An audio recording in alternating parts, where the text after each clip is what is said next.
Hello everyone, welcome to another awesome day of FileMaker training. I'm Richard Carlton here with this gentleman right here and his merry band of ransomware hacker type people. This is Chris Moyer. Hi Chris, how are you?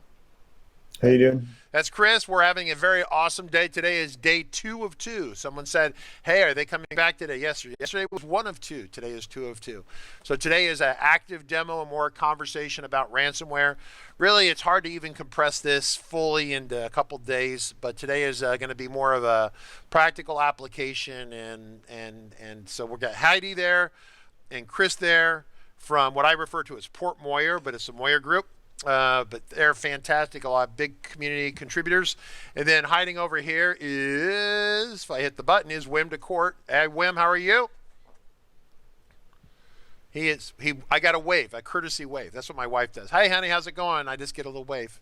So yes, so Wim is from Soliant. They do a great deal of community interaction and training the community and helping the community and all sorts of great things along those lines, like a lot of the top FileMaker consultancies. So we're very happy to have him here. First time for a Wim on our live stream. The upcoming broadcast schedule reminder, next week is a week off. So we are not going to be broadcasting next week, Monday, Tuesday, Wednesday, Thursday, or Friday actually as it is. We will be starting Monday, November 29th, we'll be doing an update on 19.4. We're kind of letting people kind of play with it and scream about it, see if there's any hanging bugs that are out there, and then we'll be updating everyone on that as of that time. Cool. So I want to welcome the ransomware presentation once again. So Heidi Porter, Chris Moyer, Wim Decorte, you folks are truly awesome. So how are we going to start today off? What are we doing today? So I guess it's worth doing a quick catch-up for someone who may not have been here yesterday. You know, we have a slide deck that we were going through and we were talking about ransomware, and we had just gotten to the part where Wim was going to demo Racketeer, and I guess I would just leave it to Wim to, introduce the topic and jump in. What is Racketeer? So I guess Wim could talk about this. What is Racketeer? Is that one of those ransomware things that people were selling online and it's guaranteed to be more effective than the other competing company? No, it's a tool that you can use for the good side, right? It's a tool that is going to allow you to simulate a ransomware attack. If the theme from yesterday is know your normal, so that you know when something is happening, today's theme is going to be make a plan, right? Because the whole ransomware attack, and especially the tail end of that, and the tail end of that, as you may remember from yesterday, is just the fact that your server or servers are under active attack, and your files are getting encrypted, and you are getting locked out of your server. My video is off. That's good. The fact that this happens is so out of the ordinary from your day-to-day operations that you need to prepare ahead of time, right? You can't really fight this when this thing is happening if you don't know what it looks like when it's happening. So Racketeer is one of those tools that Chris and Heidi uncovered when they went to DEF CON, not DevCon, so with an F, not a V. And it's open source. It's on GitHub, as you can see there on my screen. My version is slightly modified, and I'll go through the why of that a little bit. But you can download that, you can install that, and then you can run it through its paces so that you can attack one of your machines and then see how the needle moves on everything that you have in place for your defenses, for your monitoring, anything like that. So it's basically the active part of the ransomware attack that you can simulate and then see whether your defenses hold up and see and make it use it to basically validate that you're monitoring, and the thing that pushes it into the abnormal, that it actually works for you, that you can pick up on that.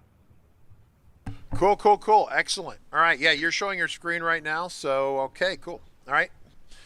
Yeah. So I will actually show how to use this and attack a FileMaker server. So that's the whole point of today. It is good to keep in mind, as we've said, that the thing that we're going to show today is the tail end of a ransomware attack, right? So it's preceded by a bunch of stuff that happens way before that, weeks, months, certainly days, and that is geared towards collecting a bunch of information about your setup. your servers, your shares, your credentials, all of that good stuff gets harvested ahead of time. And yesterday we mentioned this website, right? So the MITRE attack matrix. And so what we're going to show today is more towards the tail end of that, but do keep in mind that a lot of this stuff that is the scariest part, or the thing that makes a ransomware possible, happens way before that. It's all about collecting stuff, getting into your network, getting close to your users so that they can harvest some of your credentials and all of that good stuff. There was this article that was published a couple of days ago, actually yesterday, right? So today's 19th. This was published the 18th. This speaks about a security hole that was plugged in FileMaker Server 19.4.1, and I highly recommend everybody to read that, even if some of the technical content goes way over your head, because it's an excellent example that is very close to our hearts. It's very close to FileMaker because it is a vulnerability in FileMaker. But it does a great job of explaining how vulnerabilities like this can be exploited to discover things and to harvest anything that you may have on your machine, but even network credentials, right? So if I scroll down just a little bit, I won't go too deep into this one, but like I said, highly recommend it. The vulnerability really is about the fact that the FileMaker import mechanism can use an XML as a source, or an Excel sheet, XLSX, which is in essence an XML file as well. And the process or the mechanism of importing can be manipulated to randomly try and discover things, like with this file and HTTP resources. So it can be used to extract data from text files you have on your machine, or it can be used to make a link or a connection to a server outside of your network that can then be used to harvest the credentials being used by the FileMaker server machine. So it's great, and it's a great example of exactly what's some of this stuff in here, right? So when you read this stuff, what's on the MITRE attack vector, you may go like, this is all kind of foreign to me, right? I don't see how it applies to me. But if you read this, you'll get it. You'll get how some of this stuff can be used very close to where we spend most of our days. All right. The ransomware simulation toolkit that we're going to use, Racketeer, here has two components, right? It has an agent and it has a server.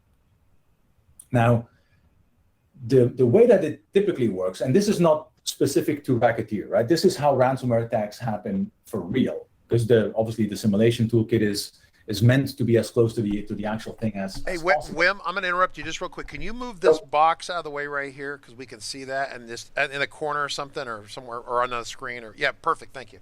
All right, because I'm going to zoom in a little bit so everyone can see what you're doing. So go ahead and start here. I'm going to zoom in as we go. Yep. So at the bottom here, the thing in red or pinkish red, whatever, that's the command and control center, right? So that's typically going to be somewhere that is not on your network. And I'll show you that because I'll use a Linux box to do the command and control center. That is someone sitting somewhere with a server that will control and pull the strings, in essence, on the agent. So the server part of the toolkit, that's the reddish part here. That's the control center. Now, somewhere along the line, somewhere along the way of that whole process that leads up to the ransomware attack, to the actual encryption of your files, something got dropped on your machine somewhere.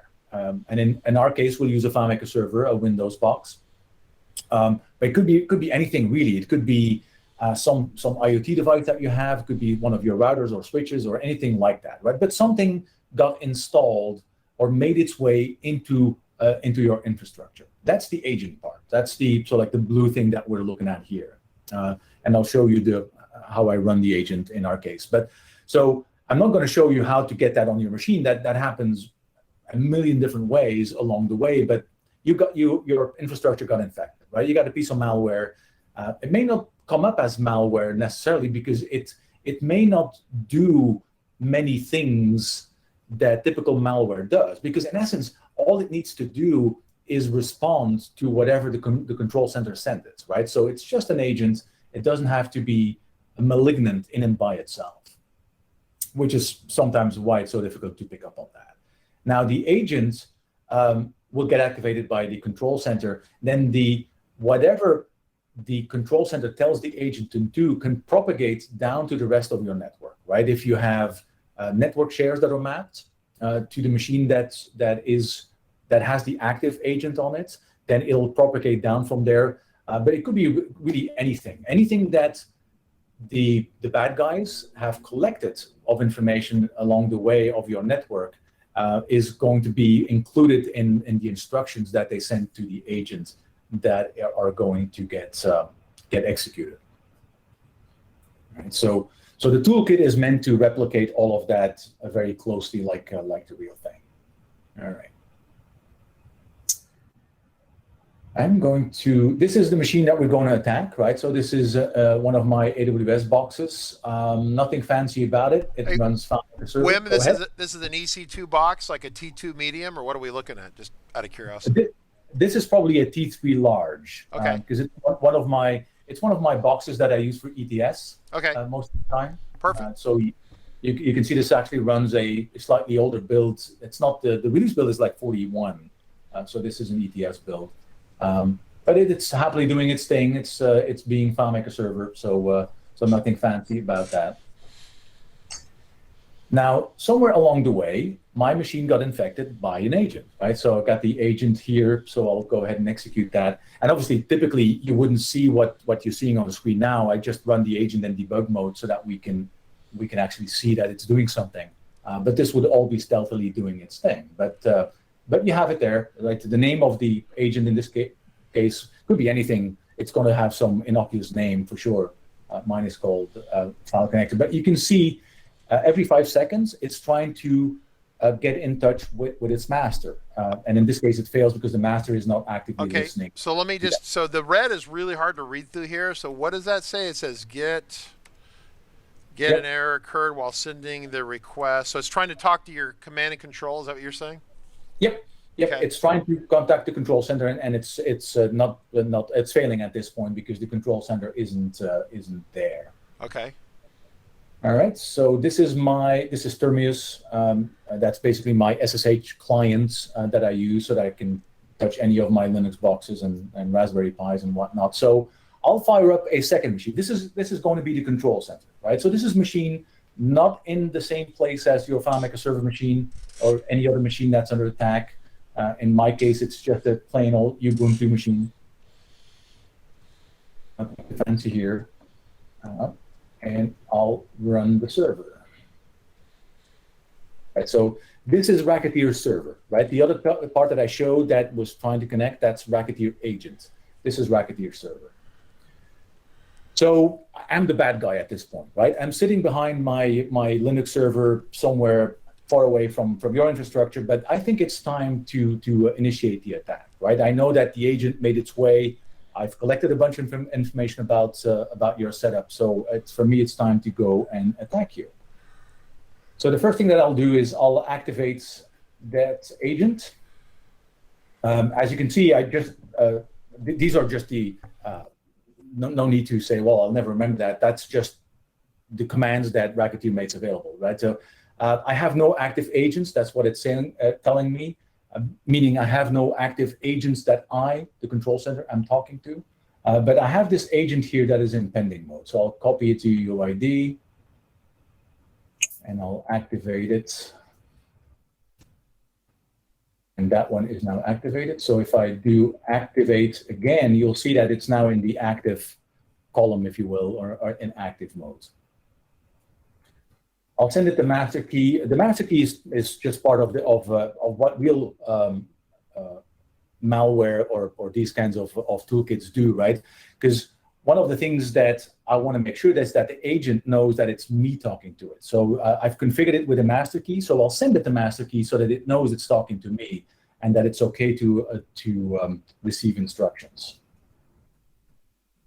Oh, and I'm good to go, right? So what I have now is I have my control center actively talking to my agent. Actually, let me do that. I'll send it a heartbeat. So if we wait this one out just a little bit, you can see now that my agent responded with a heartbeat. So it's giving me some information about what the machine that this agent is running on, right? So this is the name of my machine. And you can also see the account under which that agent is currently running, right? And obviously this is the administrator account for that Windows box, because who doesn't leave their AWS instances or their servers running with the administrator account, right? We all do that because it's convenient. In this case, it's going to bite us in the ass, right? Because these are the rights that the agent will be able to execute under. So my agent is talking to the command and control center. I'm good to go. Now, the way that this works is that I'll send it a policy. And it's a file. Apologies for the colors, but it's a little off there. But the policy that I'm going to send it is this one. It's a policy to the policy is a JSON file with all the instructions that I want the agent to do. So before I send it over, let's have a look at that one. All right. So this is an SSH connection from Visual Studio Code into my my Racketeer server. That's where the file lives. Actually, this is the JSON file. A couple of important parts in there, and obviously this would be much bigger if this was an actual ransomware attack, right? Because the policy is really the thing with all of the information that they have collected from you, right? Your infrastructure, your files, your servers, all of that good stuff. So the top part is basically the endpoints. That's the control center that the agent will talk to. All of that's just fine. I got a hash of my master key in there. I got the ID of the agent in there. You would have a section like this, an authentication section, that lists all of the accounts that I'm going to use in my attack. In my case, I'm just using the local account. In essence, I'm just going to use whatever the agent is running as the credentials. But this could be a long, long list of every single account that I found, every set of credential that I got from your users by phishing, by any other means. And when I say by any other means, that article that I just mentioned that was published yesterday, it actually describes a way of getting credentials. And it's a very nifty way to do that. But it's a very good and short description of how credentials can get harvested. But I'll hang them all in here so that my agent will be able to go through that list and use them wherever it is necessary. A little bit of a segue, but the reason that I'm sending this policy is that before I send this policy for the agent to execute, there's really nothing on that FileMaker server machine that would indicate what it is that I'm going to attack or credentials, right? So if you did some sort of indexing on that machine or a search on that machine for anything that you say, well, I don't expect to find any files that contain credentials. So if I search for that, maybe I'll turn something up. You wouldn't find anything, right? Because this does not exist on the server that's under attack. It only exists in memory at the agent level at the moment that it gets executed. And then the last section is going to be a list of all the hosts, every machine on your network that I'm going to attack. In my case, there's just going to be the one. So that's the name of the machine. I got that by doing my harvesting. I run that as local, meaning whatever credentials the agent is running under.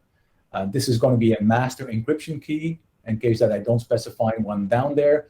And then I'm going to attack and encrypt all the files in these paths. Right? Okay. This is the part that everyone should kind of their pants about, right? So clearly, FileMaker server, the backups, I guess live files where you have some live files, program files, file server, data backups, and then probably the live files too, right? Is that that's Yep. This right here? Yep. Right? Yep. Exactly. So you may go like, but how do they even know that? Like FileMaker server isn't that widely used. Why would that? Well, along the way, part of their exploration is going to be get a list of all the files and folders on your machine, right? The agent will send that off to the control center so that the control center can take their sweet time to go over that list of files and folders, figure out what is that you have running. So they got plenty of time to figure out what's there and what it is that they would want to attack. And obviously, because we want this demonstration to be specifically about FileMaker Server, I did my discovery and I found that these are the paths that this particular FileMaker Server, the bottom two are the default ones, but my particular FileMaker Server is configured with an additional live database folder and uses a specific backups path, right? And then the key is going to be the encryption key that I'm going to use to encrypt the files that are there. All right, make sense? Yep, absolutely.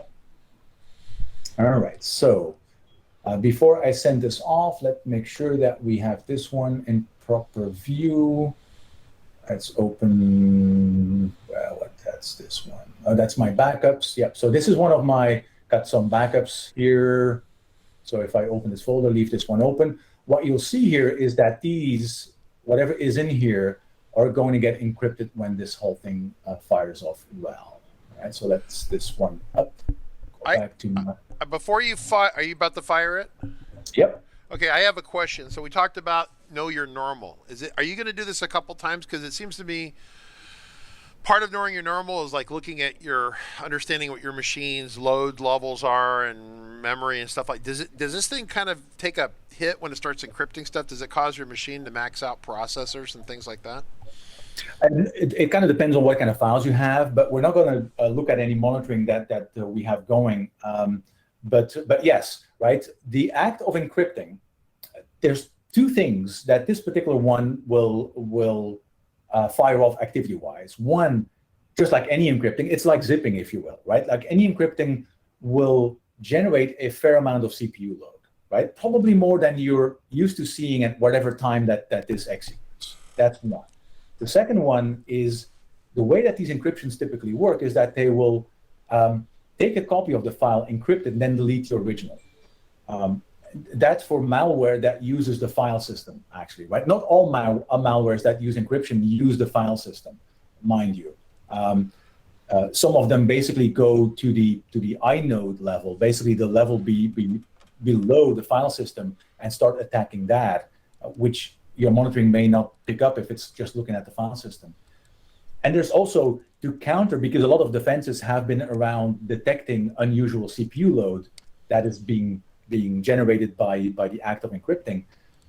Some of the smarter malware that is being used in ransomware attacks actually don't even attempt to encrypt the whole file. They just encrypt every 12th block or something like that, right? Because it doesn't really matter whether the whole file gets encrypted or just a part of the file.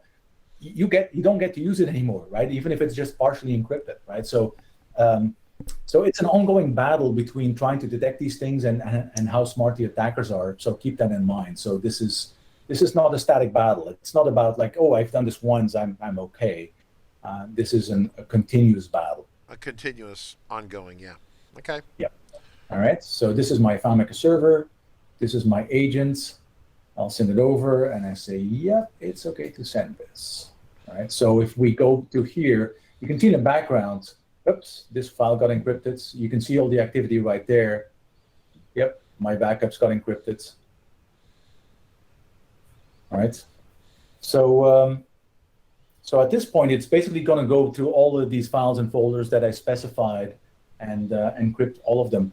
It kind of depends on how big your files are, how many you have, how long this will take. And obviously, like I said, you wouldn't see this activity in a nice window in an actual attack, right? So all of this would happen very stealthily, but all of that's there. Right. So the next thing that would happen while this is all going on is that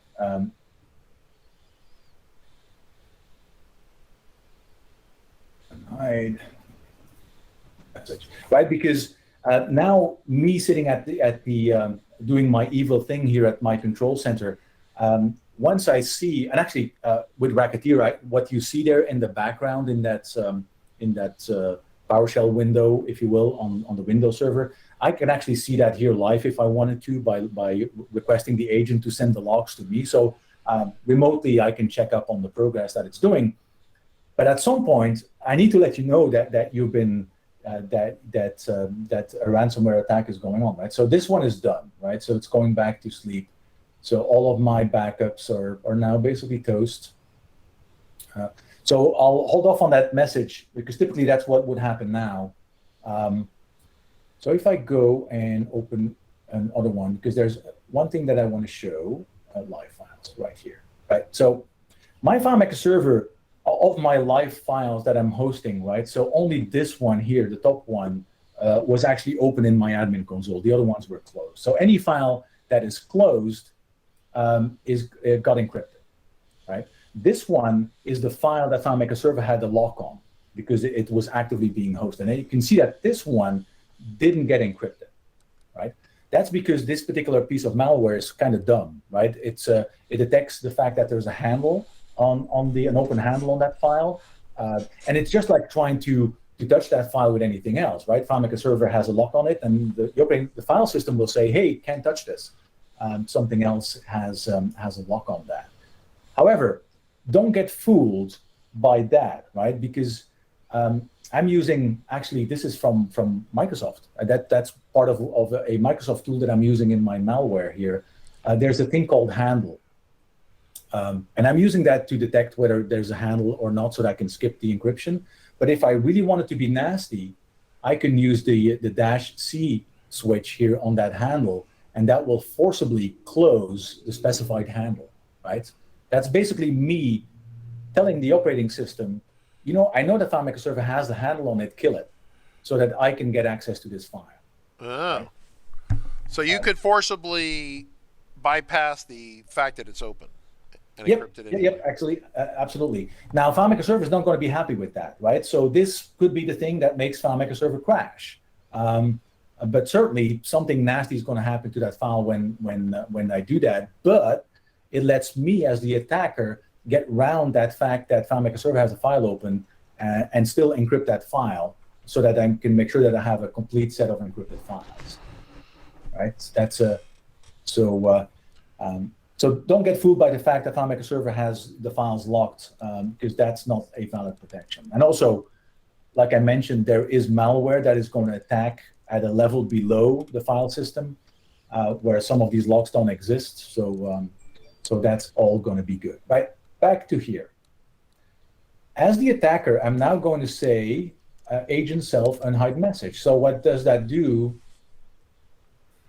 This is my FileMaker server, right? So now I got locked out of my machine. This is it, right? So this is the point where if you did pick up on the fact that something was going on with your files and your CPU and your disk storage, this is it, right? This is you not being able to do anything whatsoever with that file or with that server. Right? So this is the point at which you basically panic and say, okay, who do I pay and what do I do? All right. Well, I mean, I wasn't scared before. Now I'm scared. I saw the black with the red on it. It's like very scary. So, comments or questions? There's been a conversation. Kind of Chris and Heidi have been kind of talking along or typing as you go in Discord, and I've been cross-pollinating that data to YouTube and Twitch. Ken says he feels better. He should just unplug the internet now and just leave it behind. Yeah, I know. That's kind of a thought. I'm impressed, Wim. Very, very impressed. So you could so the fact that the file is open, not really any sort of defense there. So nothing whatsoever. Nothing whatsoever. Yeah, you can get lucky, right? Because the attack that we talked about at Pause on Error, that one actually was of the dumb variety, so that it left the hosted FileMaker files untouched. Obviously, the remote container data, there's no active lock on the remote container data, so those got encrypted and all of that good stuff. But don't count on that, right? Like that's security through obscurity or variants thereof right. Is not a good protection. So Christian Schmidt from Monkey Bread has a question. Would a firewall like Little Snitch detect the connection to the control server? Catch the outgoing connections, ? It probably would, right? Anything that keeps track of incoming and outgoing connections would be something that you can use for monitoring. And the question is, if it detects it, what do you do with it, right? Because very often, And that's why we say make a plan and practice it, right? Because the first time you look at something like Little Snitch or anything that can monitor your outgoing activity, you'll be surprised at how much outgoing activity there is on any of your machines, right? So it becomes difficult to see the forest through the trees at some point. So it takes some practice, more than just some. It takes practice to figure out what that looks like. And again, we go back to what we talked about yesterday, know your normal, right? So can I ask a question, Wim? So Sure. I'm gonna throw some questions because listen, none of you folks have questions. I got questions. So I'm gonna slightly make this slightly smaller so I ask Wim this question. So my question is I very rarely anymore do we host things on Mac servers just because we do a lot of AWS with EC2. That being said, Little Snitch, I'm familiar with it only from the standpoint that people turn it on. We have customers that turn it on. They set it so you have to approve all the transactions, and they tend to say no, and then they wonder why FileMaker client can't connect to FileMaker server. They use it on their local Macs. So could you let me ask a question. So what Wim just said for everyone is that you'd be surprised the amount of outgoing traffic. For example, FileMaker server will check the license to make sure it's legally licensed. It phones home once a week or once a month. Your 360 products, your plugins will phone home to 360 Works to make sure they're legal and not pirated. The question is, could you set up a Little Snitch kind of application that does that, and you establish what the normal is, and you approve those normal ones, and then it blocks all other outbound communication kind of almost like an outbound firewall. And if something tries to send something, it alerts you and says, so either it's a legit transaction that you need to approve, and of course you probably broke some process that was trying to run some license key process. FileMaker server can't verify it's legal anymore. But once you got all the normal stuff, quote unquote normal, approved, then anything outside of that would be like maliciously bad, right? Is this logic, Chris, Heidi, Wim? Is this logic making any sense to anyone, what I'm saying? it certainly does. By default, most of us would deploy our servers so that there's no limitations on outbound traffic. Right. I'm proposing that we do. We place outbound traffic restrictions on, right? Yep, absolutely. And if you use an ecosphere like Azure, AWS, Google Cloud, they make it really easy for you, right? Because you can set policies that basically either by route policies or by stateful firewalls, where you say, I'm not allowing any outgoing traffic except when it's on these ports or to these locations. So yes, I would say make sure that you do. The usual stumbling block there is that it's difficult for most people who are really not trained in this stuff, that are not experts, that don't do this every day. They get overwhelmed, right? Because there's so much things that once you start locking it down, you start breaking stuff. Right. Absolutely. You're going to break all sorts of things. Yes. Yeah, exactly. And then you say, I don't know how to fix this, so I'll open it up again, right? Because that's the easiest solution. Oh, I like it. Wim, you're saying all the things that I've experienced. The question. So let me ask a question, because as soon as I say this, then the answer is, yeah, well, the bad guys could get that too. Is there like I don't want to say a best practices document for allowed outbound traffic, right? I mean, is there like a set of our own policies or rules of what we would allow out? And if you allowed that out, then the bad guys would figure that out and try to leverage that, I guess, right? Like, if FileMaker server attempts to send outbound traffic, that process, that's allowed, but could an agent try to pretend it's FileMaker server and mimic that? I don't know. I'm talking out loud. Absolutely. There's levels of sophistication, and Chris mentioned that on the slides yesterday, is that some of these, just like the ransomware simulator is a toolkit that you can just download and install it, the ransomware malware for any phase of the attack are things that people basically bundle and make available for purchase and download. So you have, just like with any kind of software, you have different levels of sophistication and in there. And obviously, the more defenses we throw up, the smarter that they'll get to get around those. Something that Heidi said in the intro yesterday is, as a business model, this kind of attack is incredibly rewarding, right? Because there's very little risk. There's very little that you need to do to start attacking these start using these kinds of attacks. So the reward is enormous versus the investment that you make. So as Stephen Blackwell usually says, the forces of evil are well funded, right? So they got funds to spend on trying to thwart your defenses. But to come back to your question there, Richard, yes, right? So there's really good guides on how to harden any server. And those would be good starting places for hardening a FileMaker server. And we can probably, as a community, we can supplement that with things that are specific to a FileMaker server.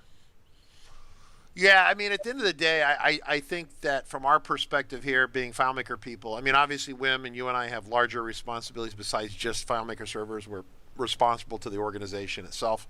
But what we're talking about in the live stream is generally limited to the FileMaker server and the backups.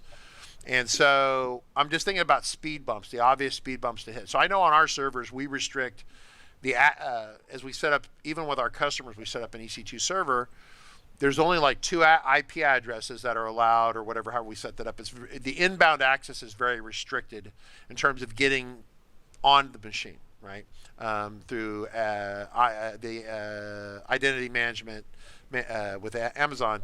We restrict how to get on the machine, but that's one speed bump. And the other speed bump you could do would be to try to disrupt, if an agent got on the machine, its ability to communicate back to command and control. So it's kind of it seems to me, if you focused, anything in life, it's like losing weight, or becoming a pilot, or whatever you want to do, or becoming certified. You have to make incremental steps at it and identify the first steps you make, the first steps on the moon, right? And if you could come up with a couple good speed bump steps that a lot of people followed, that would probably be very beneficial. I'm not saying you, I'm just saying in general, coming up with a couple recommendations that if people followed would, protect a vast majority of situations, which is evolving, right? Exactly, and some of the things we said yesterday, I think apply especially well to this. And the core message is build a team, right? Because the knowledge that we're talking about here is probably way beyond any single person. So make sure that you, I guess, for your deployment, your client's deployment, that you know who to talk to, and not just when something happens. Heidi has a great slide or some good information about that, like who should you contact, or at least who should be on your communication plan for when something like this happens. But in trying to come up with defenses, this is not a single person task, right? So it means talking to somebody who's really good at the operating system, so talking to somebody who's really good at the networking stuff, so that you can build a team that spans those disciplines. Yeah, that's a good point. Okay, so we had the idea of blocking, getting agents on the machine, and then blocking the outbound communication. Other question, there was a question somewhere. Okay, yesterday was dead on the communication. Today it's a mass of communication on the threads here. Michael Gravel from Montreal says, we actually experienced a ransomware attack. I identified the source. It was internal. It was from a virtual machine on the network that hosted an accounting software. So I'm not sure. So the fact that you figured out it was from this machine, did that help you stop the attack, or was things already encrypted? Michelle, that's a good question. Oh, then I just killed the virtual machine, and we had off-premise backups that saved the day. So saved by, this was the other question I wanted to ask. So this goes back to the conversation about 888, talking to Jesse Barnum. We had Jesse Barnum on here. We actually have 360 on here quite a bit. And they were talking about their backup software they have. And they have this feature of the backup software that makes, Chris, you were talking about impermeable or impermeable, whatever. It's a backup that you can't. Immutable backup. Immutable backup. So immutable is not a word that's normally in my dictionary. But basically the idea that you write a backup to a location, and that there's nothing that you can do short of a terrorist attack on the building to delete or encrypt or mess with that backup. It's like a write once and then it's stuck and it's locked in concrete. You can get a copy of it, right? But it's kind of like locked in concrete for a period of time, like a time lock. And Jesse initially came to me. He goes, yeah, we're really proud of this software. It's got this like ability to lock the backups for 3 days. And I'm like, we're on the live stream and I got into an argument with him. And I said, listen, if it's Friday, it could easily be 3 days before anyone notices this. And if it's over Thanksgiving or Christmas or some holiday or that whole month where all the Europeans take a whole month off, you guys, right? What the hell, right? Then no one would notice it for a month, right? If they come back to the office, 3 days is not enough. He came back and set up in such a way that he works with Amazon and he can lock it for any number of days that you specify, which I thought was great. So what is your thought, you three, about immutable backups? Is that the word? Well, we have some slides on, you're talking about putting in speed bumps and what you need to do to protect. Do you want to go to those slides, Chris? I guess the next slide shows how you identify and protect and defend, et cetera. You want me to go to this one? Yeah. So you're identifying, what kind of information you have where, all your assets. You're looking at how you can protect. You're looking at how you can detect, which goes back to that know your normal. But flip back to the other slide. The reason you want to look at all this stuff ahead of time, and I know when we did the SecOps and DevOps and all that kind of stuff, people were, it's just a bunch of lists and you got to put them all together. But Richard, from being a helicopter, those checklists are vital when you need to make sure everything's okay, when you need to make sure what your normal is, when you need to respond, when you need to recover. And so you're finding out problems before they're crucial, like Facebook. Can you get into your server rooms when your digital badges don't work?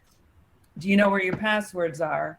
Can you access your offline storage if some of your IT systems have been unplugged because there's ransomware?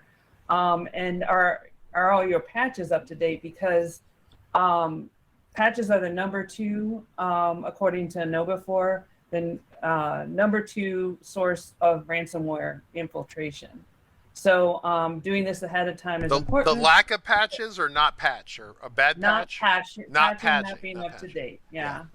Don't realize it after the fact that, bad word, we didn't have that patch and that's how they got in.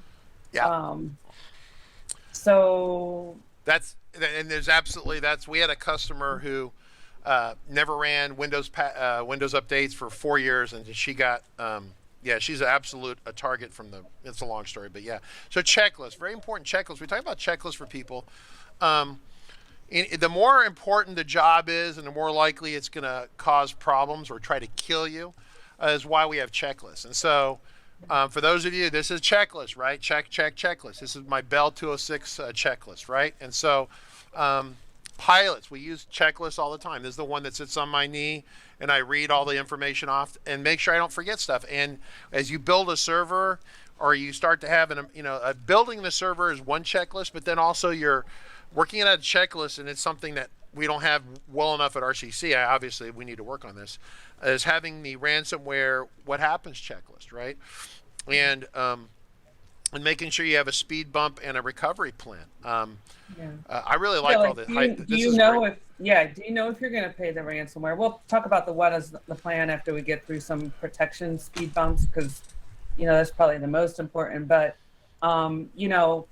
you detected there's ransomware, who's calling the authorities, who's making sure everything's, connectivity's unplugged, like Win was talking about, but teams to look at the OS, to protect the networks. There's also teams to react when you see that there's a problem, or, different roles and responsibilities. So go to the next slide, Chris. Yeah.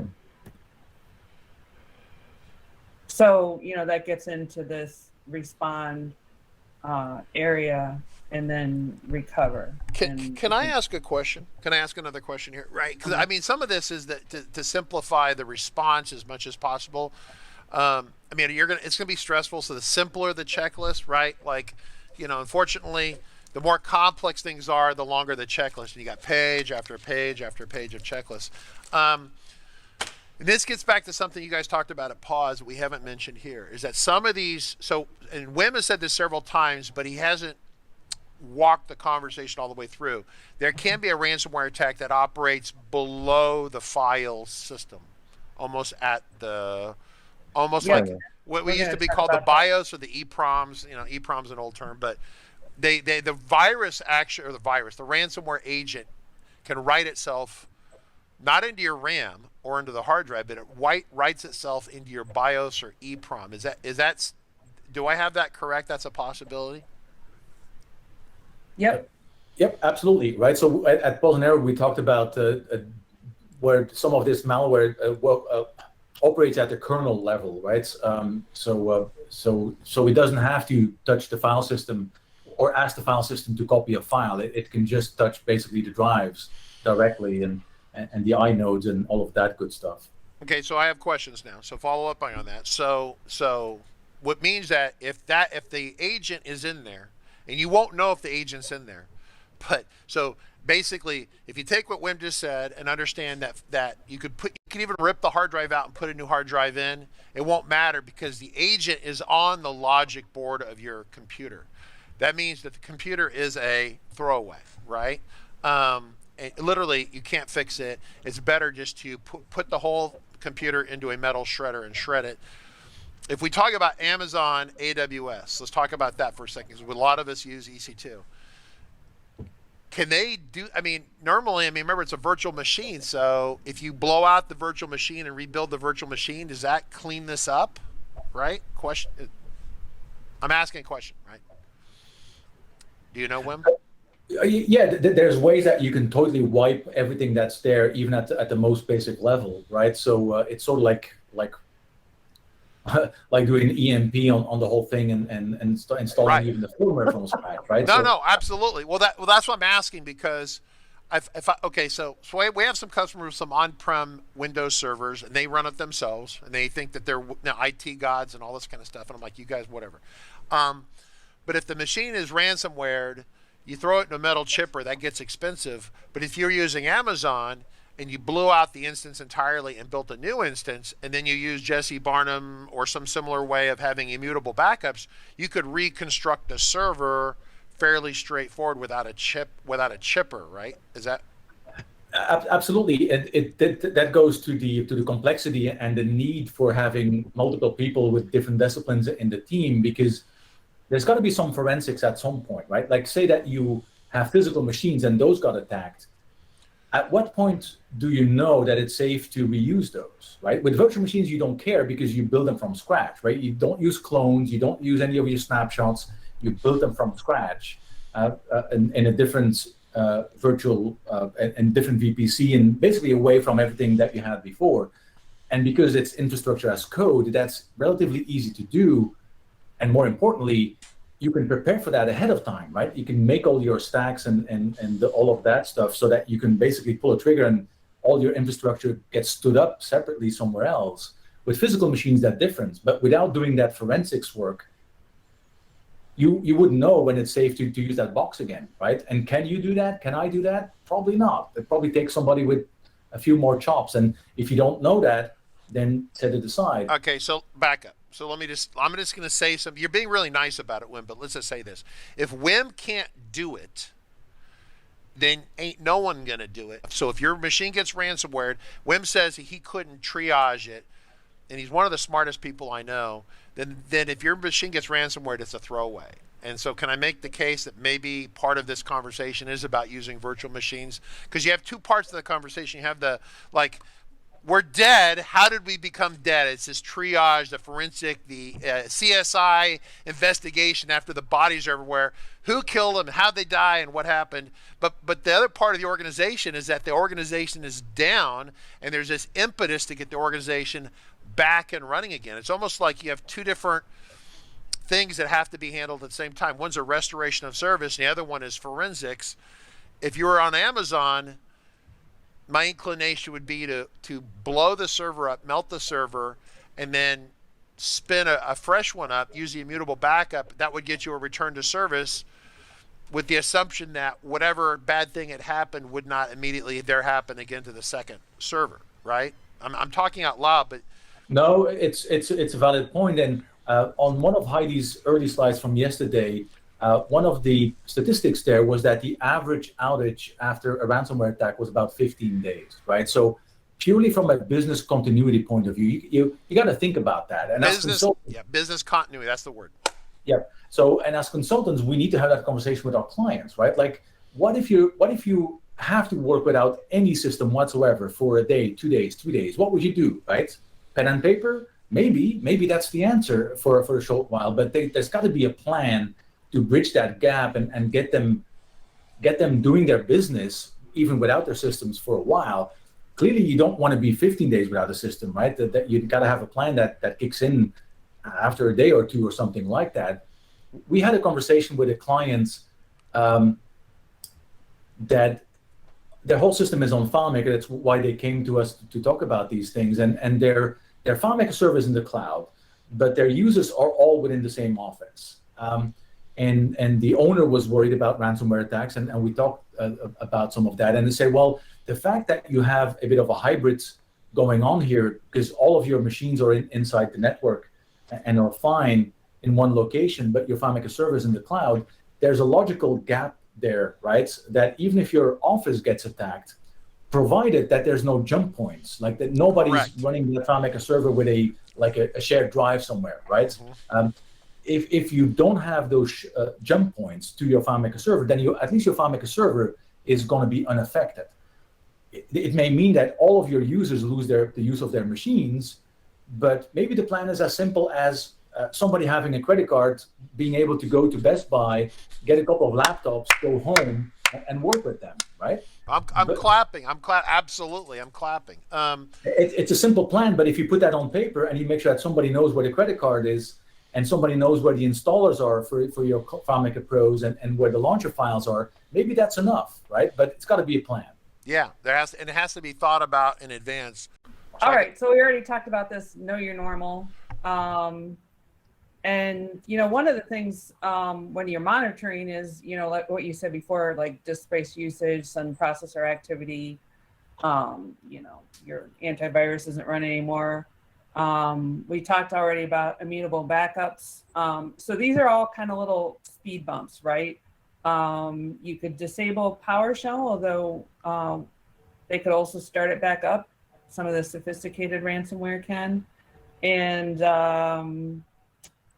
when you're monitoring, and, I have this in another presentation of, monitoring, if you're monitoring a Windows server and you're, seeing whether someone escalates privileges or tries to access hidden directories, you want to alert a bunch of people because, one person might not see it, be on vacation.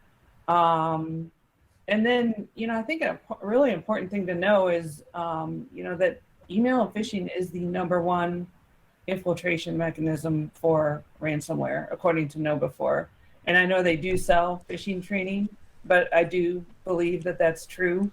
And then unpatched software, and then RDP weak passwords. And I think someone mentioned that in the chat the other day. So this is kind of a list we all put together, of different ways to protect and detect what's going on. And, Chris identified pretty early that, really with the, if we're just talking about the FileMaker server, you're talking about protecting the databases and backup directory.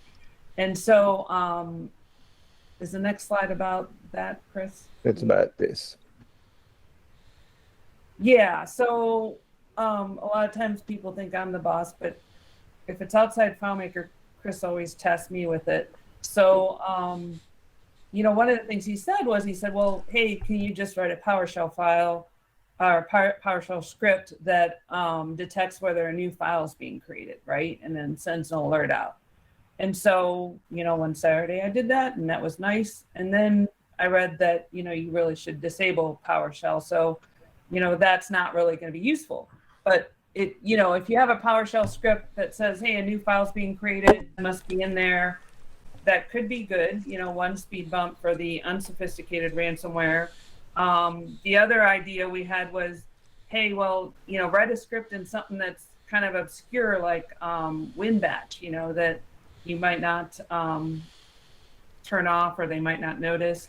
And then the first couple ones here, we haven't really got to looking at blocking a ransomware from writing to the database or backups, or blocking attempts at security changes. We can monitor that, right? On a Windows server, we can, have an event log that alerts us. But what if we could just block it?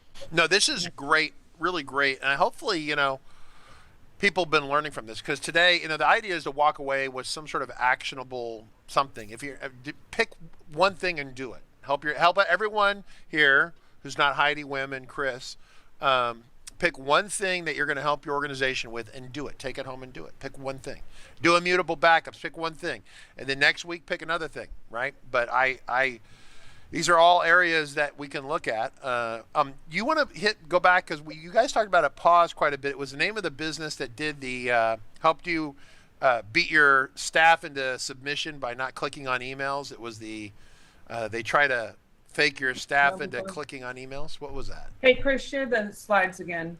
This one? Yeah, so I guess it was the second one we were talking about. Is phishing awareness training. Yes. What, know before. Okay, so do we have a link? It's KNOW. Yeah. And then what? BEFORE.com or something, or what is it? It's for the number 4. The number 4. Yeah, and I think when some of your clients are using it, I know other FileMaker developers have their clients using it, and we have some links to it. But right basically, they'll let you test your. We've been trying to get everybody we know to look at it.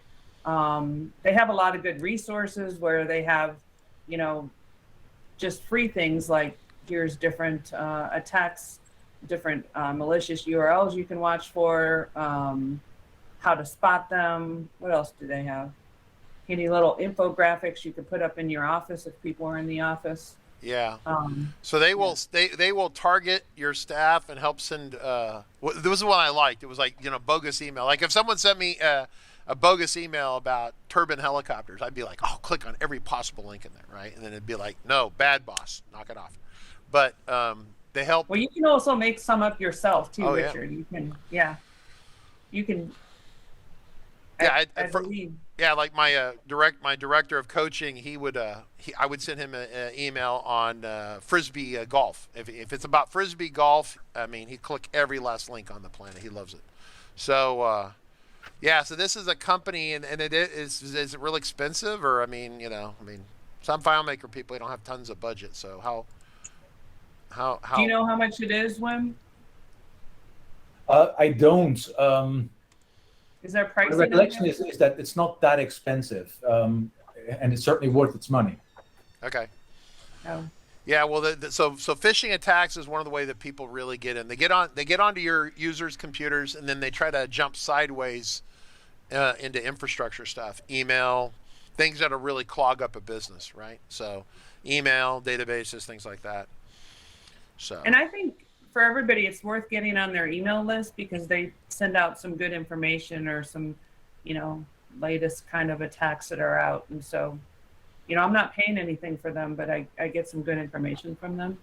And they actually have a whole ransomware manual there. They walks through everything, including how to buy crypto if you need to pay, and has some different checklists within their ransomware manual, which might be in our, it is in our resources. Yeah, I'm scrolling through a bunch of their features and products and services here. So this is good. So this is Know Before, fairly inexpensive. I highly recommend anyone out there has used Know Before. Should we comment?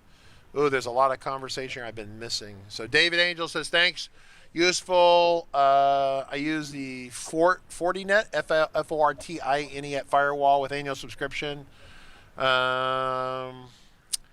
Kyle, a lot of businesses might not survive 15 days was his comment. David, yeah, write out your plan before it happens. Think about, emergency procedures and checklists and kind of go through them in advance. Oh, Lynn had a question. Lynn is from Austin, Texas. Lynn says, can you get hacked through your IoT device, ? I thought of this due to the fish on the shelf behind Wim. Okay, so Lynn, you've been around for a while. Obviously that goes back like 20 years. I don't know who it was. It was Rick Rich Colombre or Colombre. yeah. Yep. Yeah. So I guess if your IoT device had access to your network and could talk to you, but some IoT devices operate directly to the internet and not through your network. So Yeah, Most sure do. So IoT is one of the bigger scary things out there. And one of the easy defenses, and Heidi and Chris and I have talked about this, one of the easy defenses there is that if you have devices like that, smart devices, smart doorbells, cameras, whatever, if you have them, put them on a separate Wi-Fi network, right? Don't let them into your normal network. Make sure there's a bit of an air gap between the two. good. I like that. I like that. Hey, Chris, do you want to back up on the slides since we Sure. skipped a bunch? Let's see. So we talked about this one already. And so you want to mention ransomware?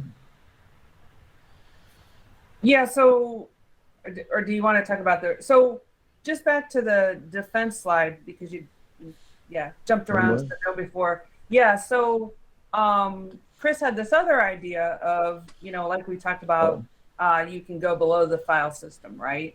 And so what a lot of these evil groups do is they use a rootkit that hides, their malware, so you can't see it, right? And so Chris was like, well, you fight fire with fire. Use, what about if we did something like use one of those rootkits to protect the database and backups folders? All right, so what this rootkit does is it hides directories or files or registry, and all you do is you configure, basically in your registry, you configure a path you're going to hide, and then it will go and it will hide that directory.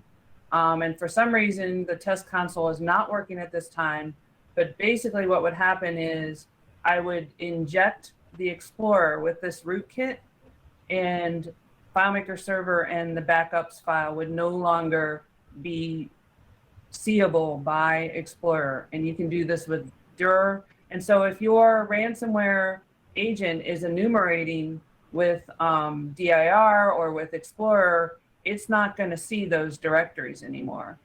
And FileMaker server will still, be able to access those directories because it knows exactly where it's going.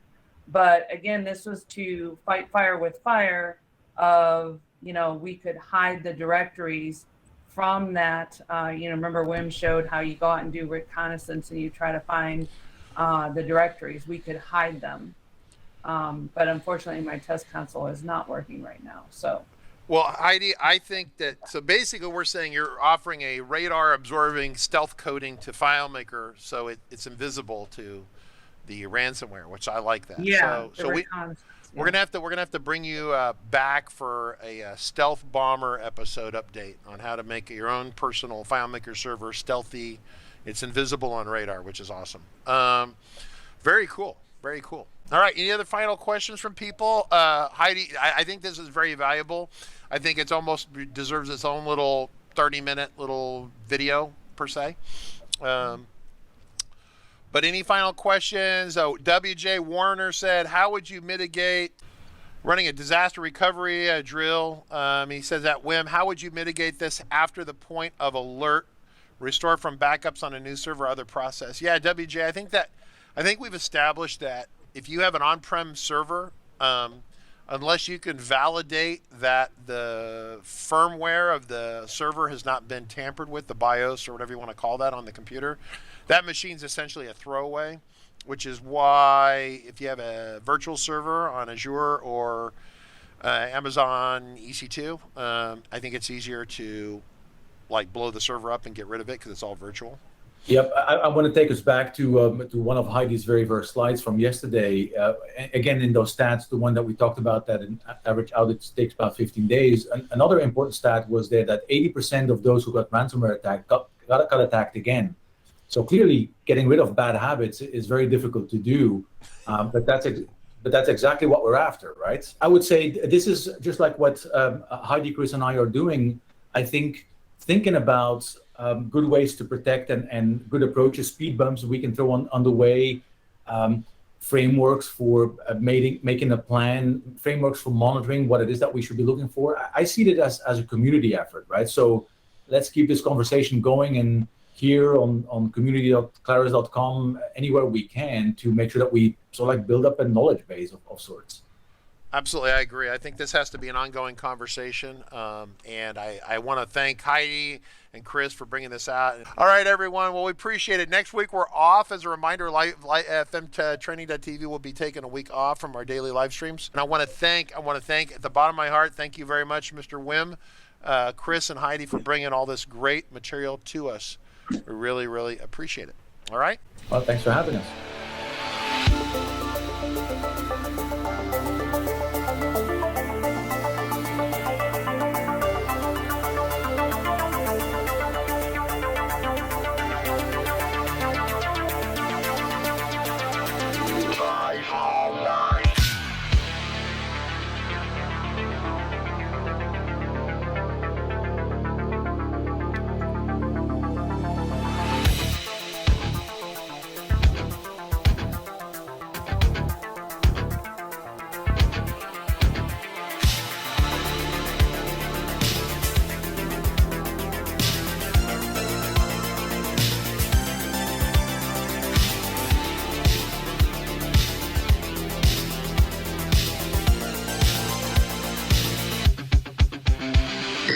Got a report of an individual up here who may be a FileMaker license. Well, it's potentially expired. Look at the back of that car right there. Looks like the FileMaker license has expired. Sir, I need you to step out of the vehicle. Sir, step out of the vehicle. Sir!